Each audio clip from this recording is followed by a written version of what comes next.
Welcome to the Queer Spirituality Podcast. I'm your host, Julian Crosson-Hill. This podcast is about an idea. It's the radical idea that queerness is a gift and that the divine celebrates it rather than merely accepts it. We'll explore the special role that queer people are meant to play in the coming spiritual awakening. Through the lives and stories of queer people, we'll explore the many ways of approaching the divine and how the sacred reveals itself in everyday actions. Most of all, this is a podcast about love. It's about the love of the universe, it's about love between people, and it's about the love a community can share with one another. Thank you for joining me.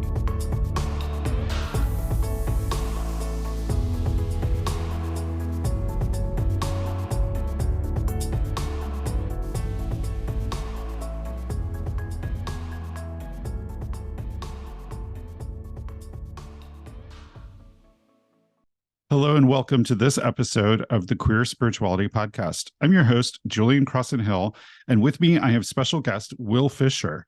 Wil Fisher is best known as the host of the Queerly Beloved podcast and as the founder of his life coaching business, Willfully Living. Currently residing in sunny San Diego, Wil offers healing and transformation work through one-on-one coaching, classes, and in-person retreats.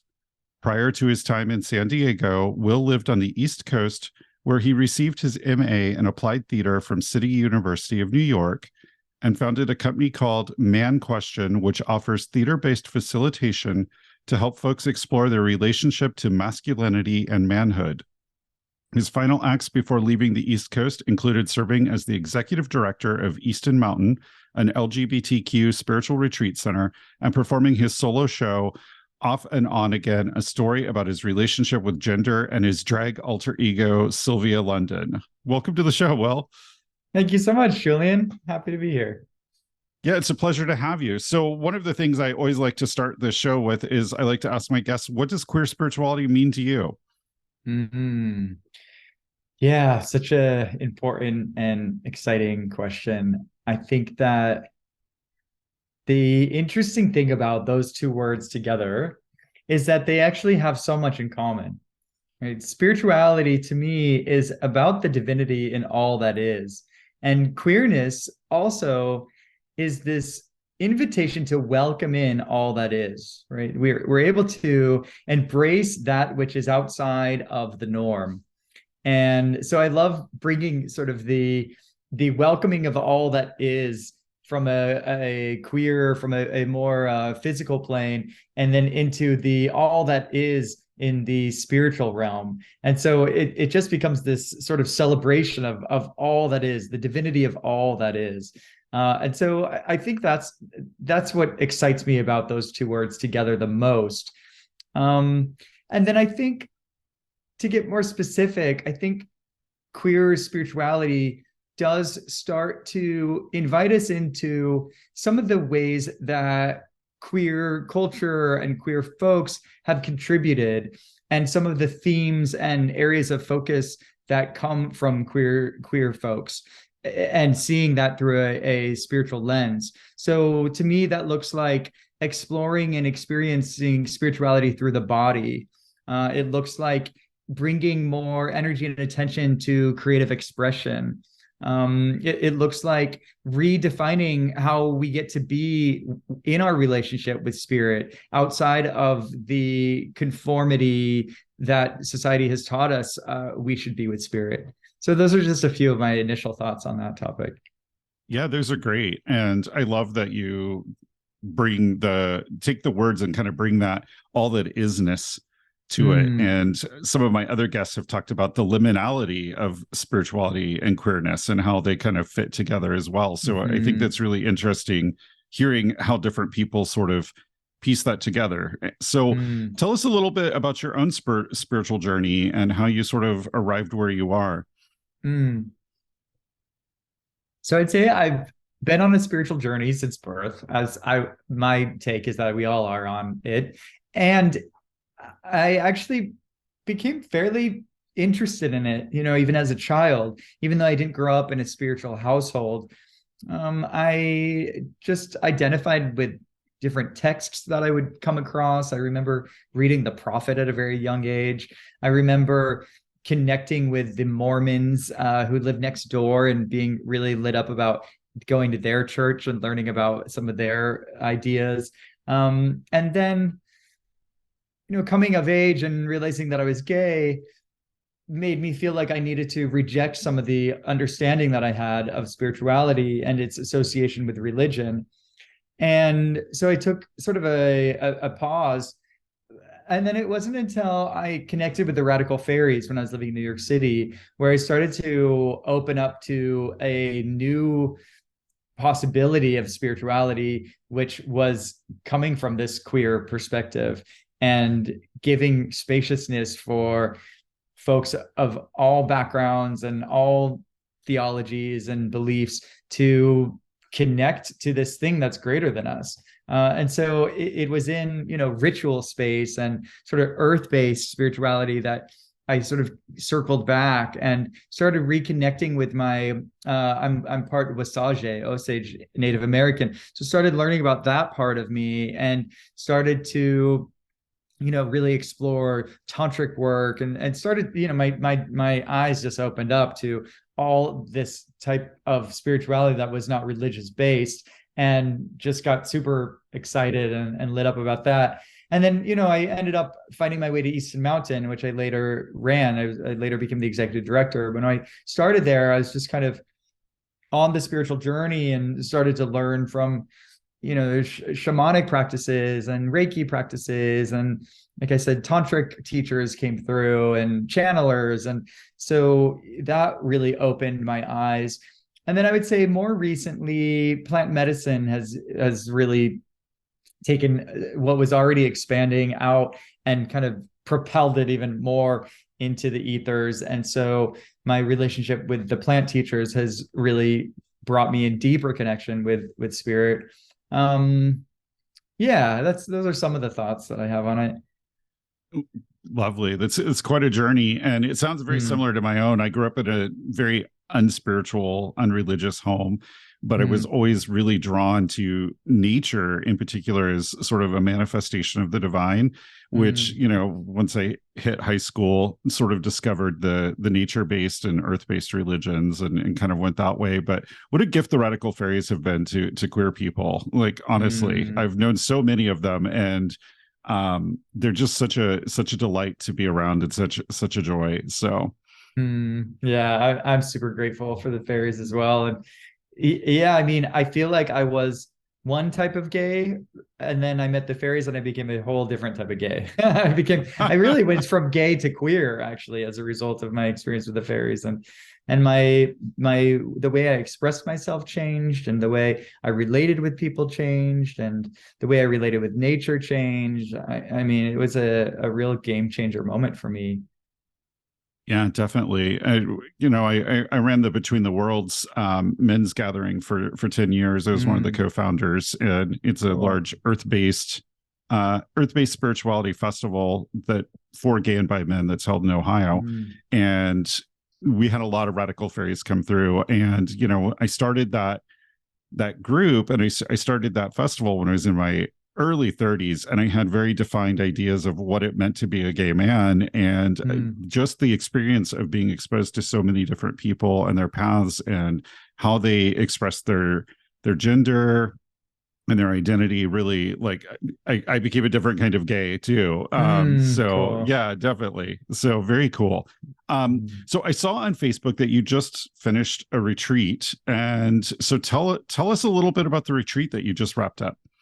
Yeah, sure. I'd love to. So I hosted a retreat for 11 men in Idyllwild, California, in the mountains here in California. And the focus of the retreat was heart opening.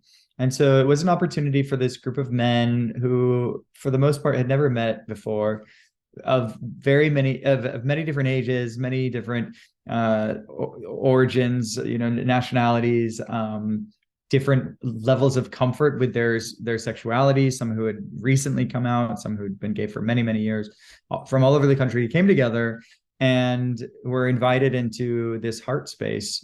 And so what that looked like was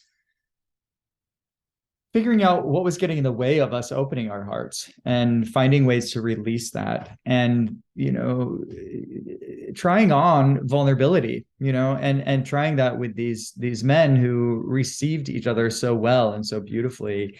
And we, in opening our hearts, created this beautiful flow of love, and that beautiful flow of love created this energy in the room that also allowed us and propelled us into sharing our gifts. And it was a beautiful experiment.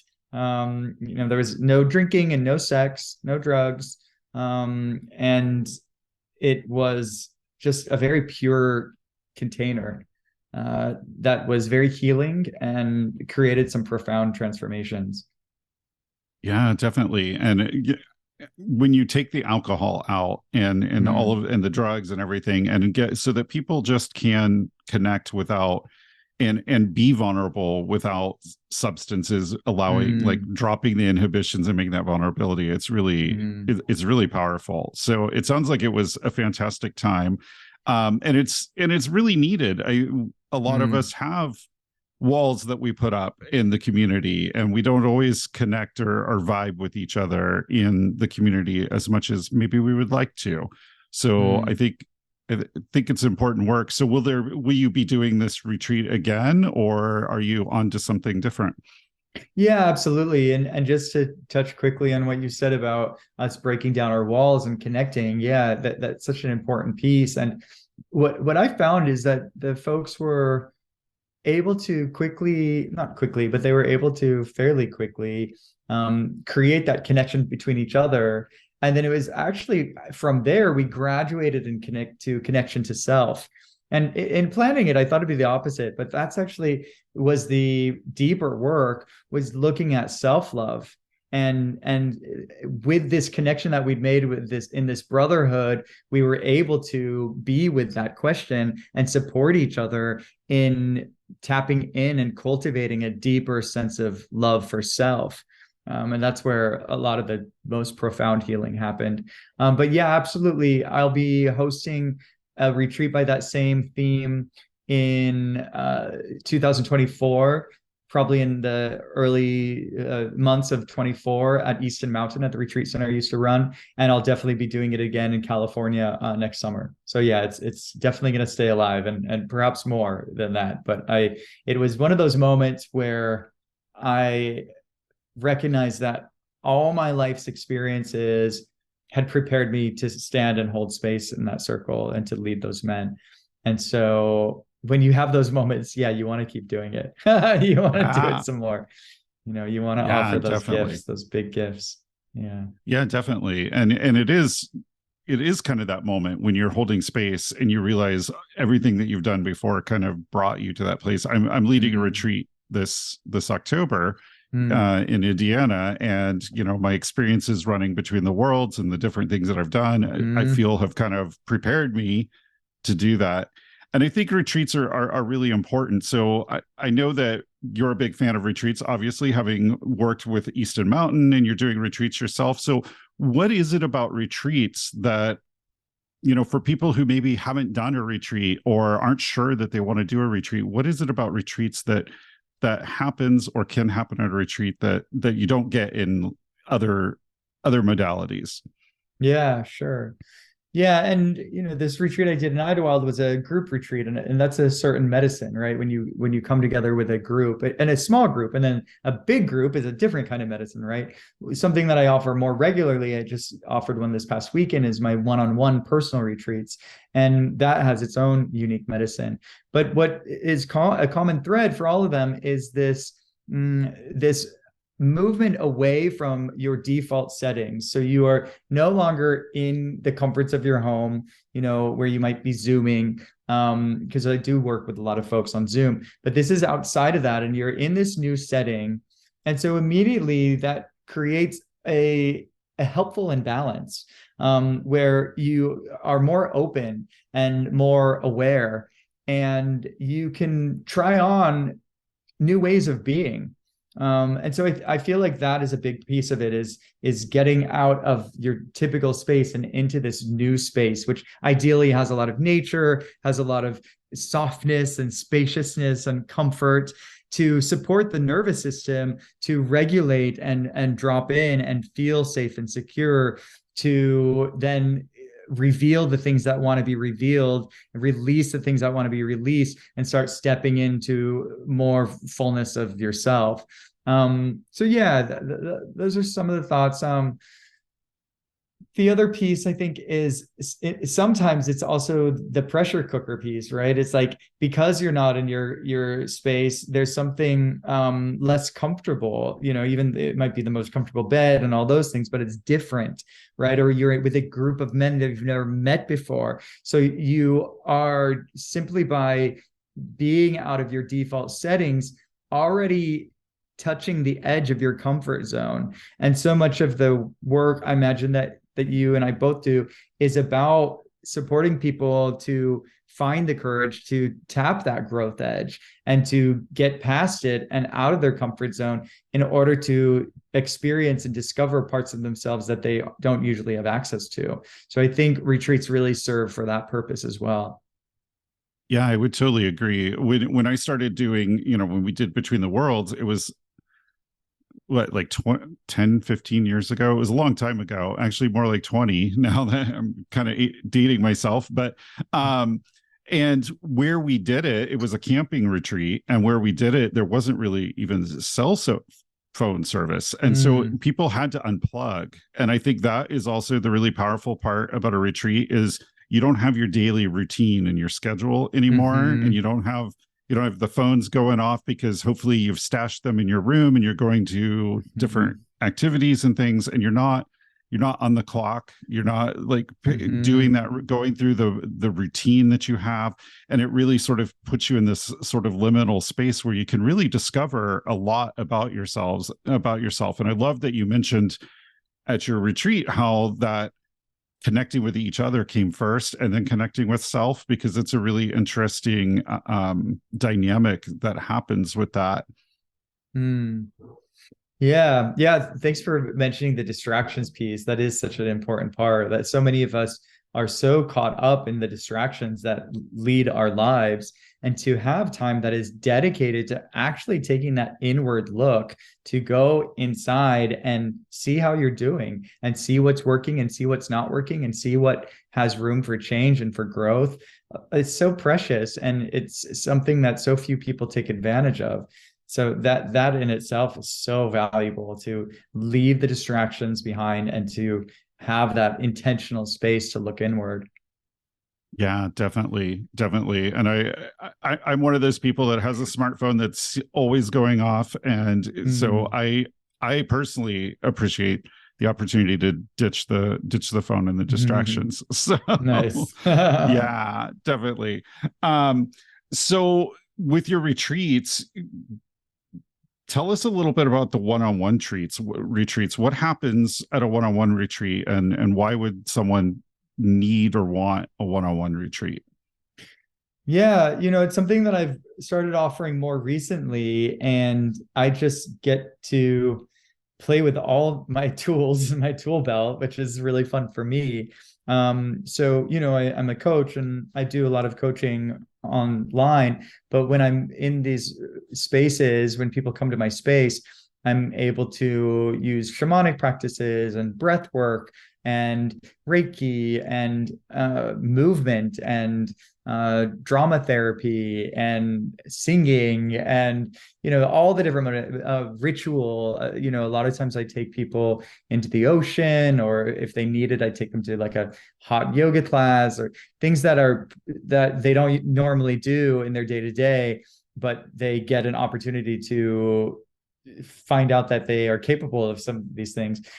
So yeah, a big part of it is just having this wider breadth of modalities of healing and personal growth that I get to offer in that space.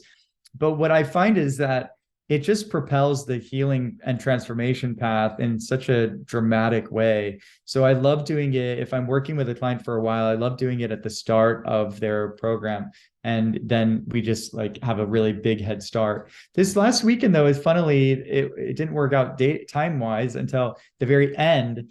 And so it was interesting because the person had so much self-awareness because we'd been doing months of work, but he was still struggling to put it into practice. And so a lot of our time together was about helping him cultivate discipline, helping him become more comfort with pushing his comfort zone, and helping him be more in action. So it really depends on what work is needed, but it just, for me, I am able to see that work can go deep and that work can have a big impact. Yeah, definitely. Definitely that sort of, it's almost like a VIP intensive with a Yes. coach, but like Yeah. extended even longer, which is really Yeah. great. And I love that about being able to use all the modalities, because I think, the pandemic came along and so many of us went to coaching online and doing this work online. And it was great because it gave us a much wider audience, but Yeah. we kind of lost some things too, because we Mm. can't have some of those experiences or do some of the work with our clients that we would do in person. And so it's kind of, there's definitely a trade-off there that's really interesting. I've been doing more in-person things and teaching in person again, and Cool. I realized how much I missed it. So I'm trying to make more space to meet with people in person. So Yeah, that's same. really, yeah, exactly. It's just it's such a different experience doing it in person. Yeah. So you mentioned that you're a coach. What are some of the things that you help your clients achieve through your coaching? Yeah, so a lot of the work that I do is supporting people to find the courage to really connect with their truth, to connect with their true calling, their purpose, their to look at the things that are getting in the way of them really stepping into their fullness of self-expression. And so yeah, it depends on where the client is on that journey.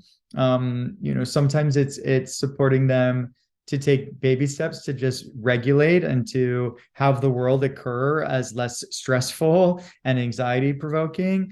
And sometimes it's bigger than that. It's helping them really go after these big dreams, these big passion projects that they've got burning in their hearts, right? But need some support in tapping into the truth of who they are so that they can move forward in big, bold ways towards those big dreams. Yeah. And then I also do a fair amount of executive coaching too, which is interesting because it is more focused on, executive presence and leadership styles. And yet I find that even with those sessions, they go into deep personal places as well. And so it all is leading us to the same thing, like building a business for me has been a huge experience of personal growth and self-development and self-exploration and connecting with spirit and having faith in spirit and trusting myself and trusting spirit. So yeah, it's everything in life is an opportunity for our growth and expansion. Yeah, I definitely agree with that. And I know I've had a lot of those growth experiences in building my business as well. So it's definitely, and I just was talking to another coach who was saying the same thing. So that's really interesting. And you kind of come to this work, and at first maybe some of us have imposter syndrome and we kind of feel like, I don't know if I can help people through this. I'm still figuring my own shit out, right? And then we something just sort of magical happens. Spirit sort of shows us how we had all of that inside of us all along, and we're just able to move forward. So it's really an interesting challenge and opportunity there. So speaking of Yeah. challenges and opportunities, what do you think the biggest challenges and opportunities for the LGBTQ community are currently? What are the biggest challenges and opportunities for the LGBTQ community? Yeah, let me think on that.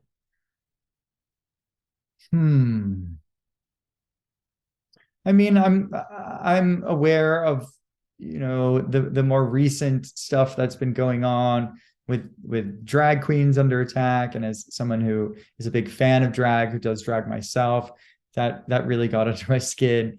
And I think what it represented to me was this new threat that we have posed as we've come more and more into our power. not just drag queens, but the entire queer community, that as we have become so accepted by mainstream society and celebrated in so many ways, that those who are afraid of us have felt this need to create this major backlash against our rise into greater power, greater expression of ourselves.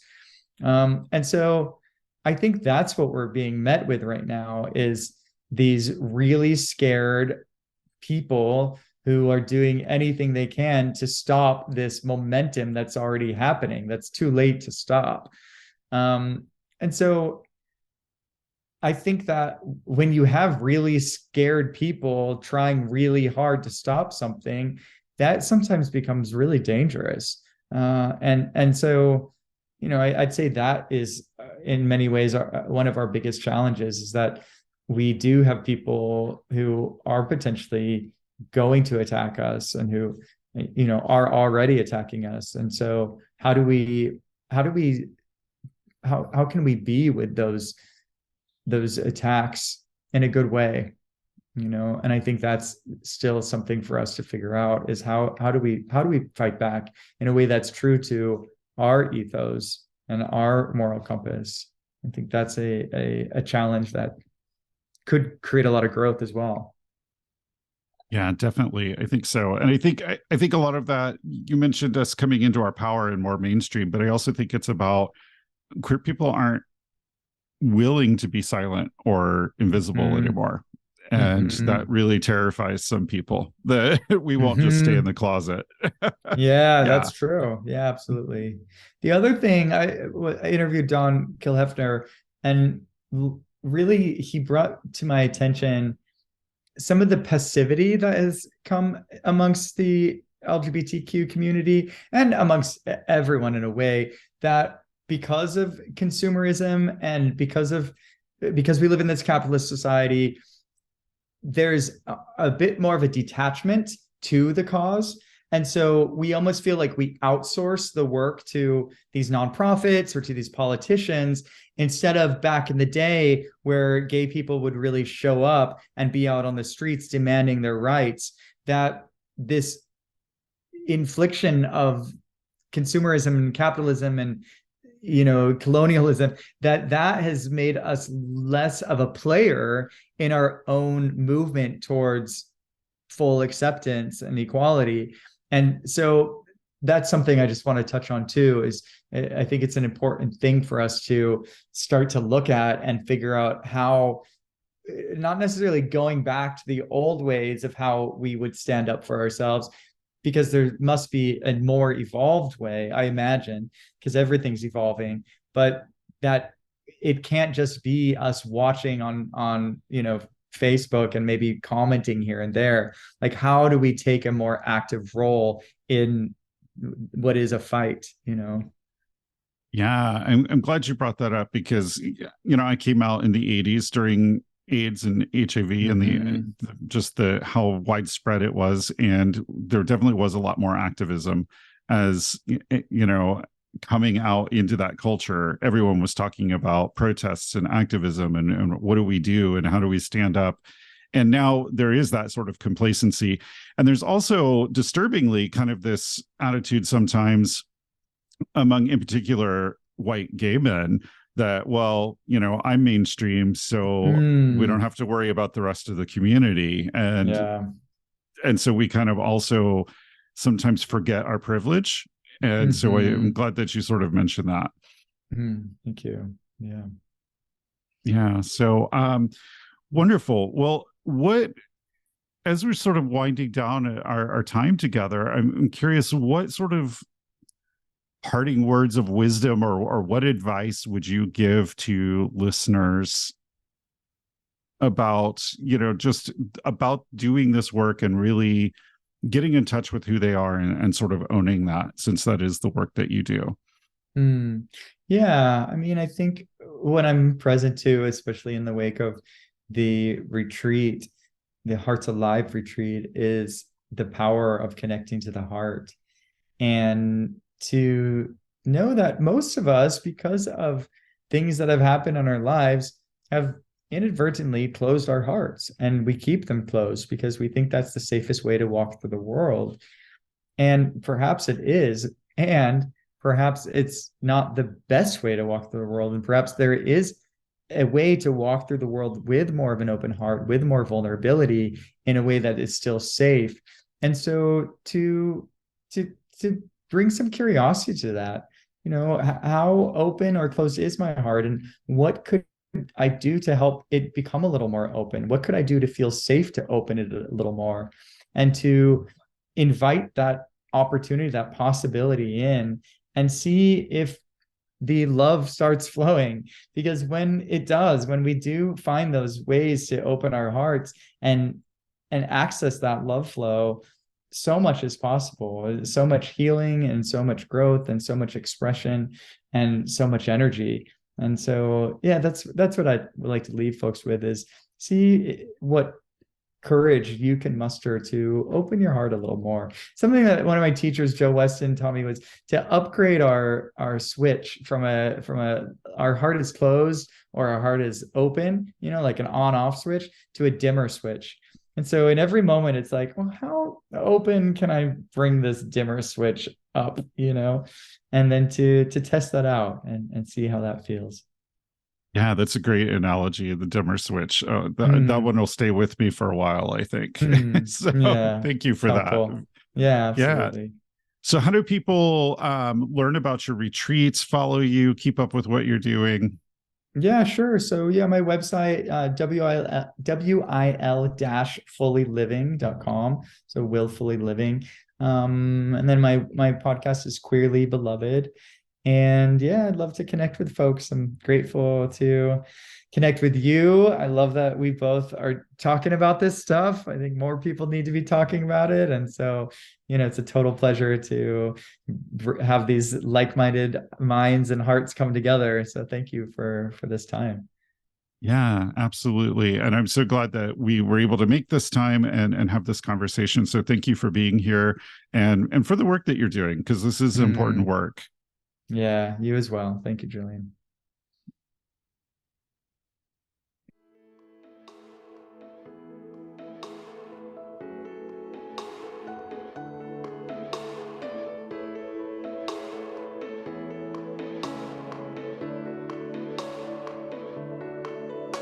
Thank you for listening. This has been the Queer Spirituality Podcast with Julian Crosson-Hill.